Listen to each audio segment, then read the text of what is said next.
semble que la poésie, c'est du rythme, une parole vivante. Et qu'une parole vivante, c'est une parole qui sort du métronome quotidien, de l'existence, de nos jours et de nos semaines qui se suivent. La vie, c'est quelque chose qui surgit. Et dans ce surgissement, il y a quelque chose qu'on peut appeler le rythme. De l'ordre du mouvement personnel, de l'ordre du mouvement inconnu, l'idée de surgissement, de l'inconnu, de ce qui n'est pas familier. C'est ça qui me touche dans la lecture de poésie et c'est comme cela aussi que je veux écrire. La poésie est fondée sur l'alternance des temps forts et des temps faibles, un rythme très particulier. On peut aborder le rythme évidemment de bien des manières. Dans ma vision des choses, j'ai l'impression que nos vies elles-mêmes sont des poèmes qui se cherchent avec des temps faibles, des moments qui nous paraissent insignifiants ou vides en apparence, et des temps forts de dévoilement, d'intensité, d'extase, de joie. Nos vies sont tissées précisément de ces temps forts, de ces temps faibles, donc elles-mêmes battent à un rythme fondamental que le monde dans lequel nous vivons, qui lui-même a un rythme très particulier, un rythme qu'on pourrait dire trépidant, continuel, me paraît parfois nous faire oublier le rythme de nos propres existences. Et dans ma pratique de la poésie et mon rapport même à la poésie, il s'agit de retrouver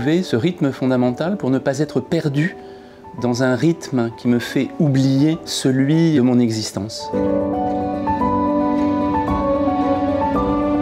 Mon quotidien est urbain et en particulier c'est celui de la ville de Paris, donc le métro, la rue.